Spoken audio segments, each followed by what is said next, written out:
दोस्तों ये क्वेश्चन है और ये question SSC CGL tier 2 shift 1 26/10/2023 को आया हुआ प्रश्न है।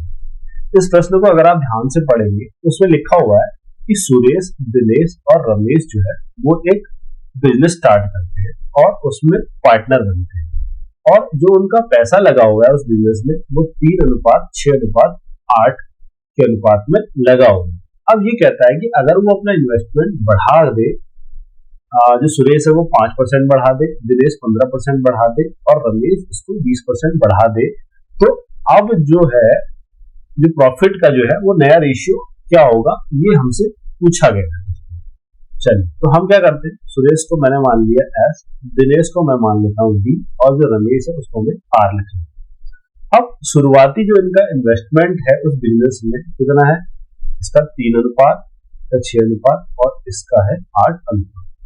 अब इनका जो इन्वेस्टमेंट है वो बढ़ जाता है, इंक्रीज हो जाता है, यानी कि जो हमारा सुरेश है इसका जो इन्वेस्टमेंट है वो 5% बढ़ गया, दिनेश का जो इन्वेस्टमेंट है वो हमें दिया हुआ है 15% और रमेश का 20%, तो ये इनका जो इन्वेस्टमेंट है ये बढ़ेगा और इसी प्रकार से इसका भी 20% बढ़ेगा।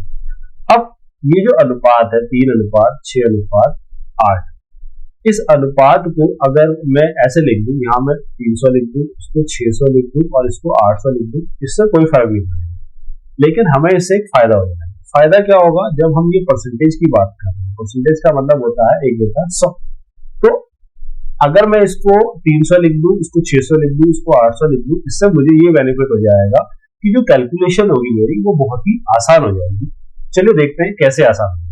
अब इसने जो है 5% इन्वेस्टमेंट अपना बढ़ा दिया, पहले 300 था अब 5% बढ़ा दिया है, तो अब जो नया इन्वेस्टमेंट होगा वो कितना होगा, 300 गुणा 105/100, ये 2 जीरो से 2 जीरो काट दी, जो हो गया हमारा 315, 105 गुणा 3 315। उसी प्रकार से जो दिनेश है उसकी इन्वेस्टमेंट 15% बढ़ गई है, अब नई जो इन्वेस्टमेंट होगी वो 600 से ज्यादा होगी, यानी कि 600 प्लस 600 का 15%, इसको हम कैसे लिख सकते हैं, 600 गुणा 115/100। अब ये 2 जीरो से 2 जीरो कट गई, 115 गुणा 6 ये होता है 690। इसी प्रकार से रमेश की जो इन्वेस्टमेंट है वो भी 20% बढ़ गई है, पहले से इसकी जो इन्वेस्टमेंट थी वो 800 रुपये थी, अब 20% बढ़ने के बाद कितनी हो जाएगी, 800 गुणा 120/100, तो ये 2 जीरो से 2 जीरो 12 8 96, ये हो जाएगा 960।